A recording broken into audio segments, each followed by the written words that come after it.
大家好啊，各位老铁，今天咱们聊个有点扎心的话题，但绝对是咱们汽车圈避不开的内卷。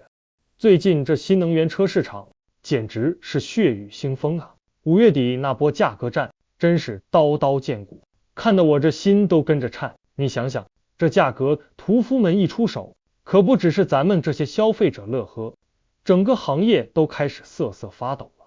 我这几天刷新闻，看到工信部和汽车协会都出来喊话了，意思就是别再这么玩命了。然后咱们中国汽车技术研究中心的安铁成董事长也发话了，他那话真是说到我心坎里去了。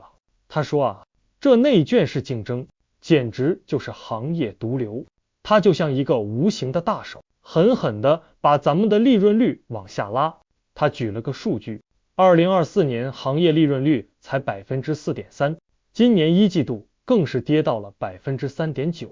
我的天哪，这数字看着都让人心疼啊！利润就像那被挤压的牙膏，一点点的往外冒。再这么下去，大家都要喝西北风了。而且啊，这内卷可不光是车企自己受伤，它还像多米诺骨牌一样，一环扣一环的影响着整个产业链，零部件价格年年下滑，这简直就是饮鸩止渴啊！你想想，上游供应商的利润都被压缩成纸片了，他们哪还有钱去搞研发，提升质量？结果呢，咱们消费者买到的车，质量风险就可能悄悄的冒头了。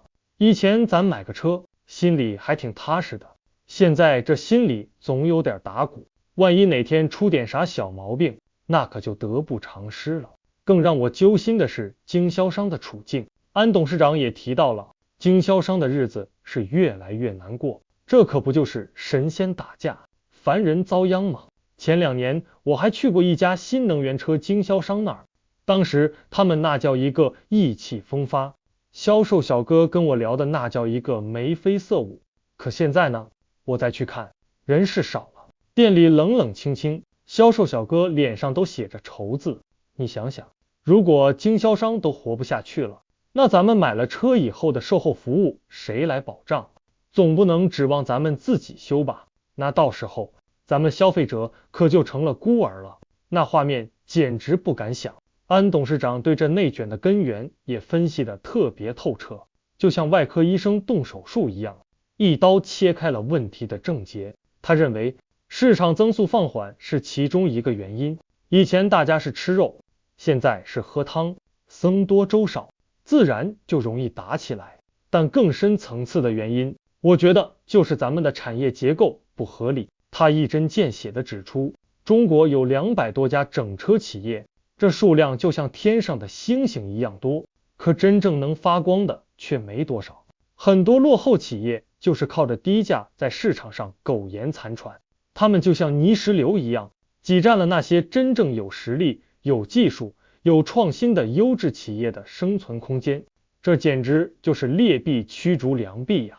咱们本来可以造出更多高精尖的好车，结果呢，被这些搅局者一闹，大家都只能跟着打价格战，拼命的往下钻，最后都钻到地心去了。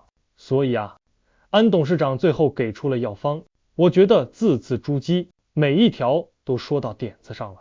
他建议要加强顶层设计，就像给一盘散沙的行业立个主心骨，让大家知道该往哪儿走，不能再各自为政了。还要建立行业自律机制，这就像咱们自己给自己定个规矩，不能再胡作非为了。更重要的是，要引导消费认知，咱们消费者也不能光看价格，要学会分辨好坏，把那些以次充好的企业给淘汰掉。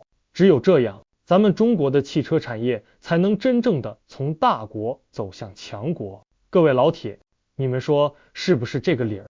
咱们作为消费者，虽然喜欢便宜，但更渴望质量和服务。这内卷再这么下去，迟早会把咱们的汽车产业给玩坏了。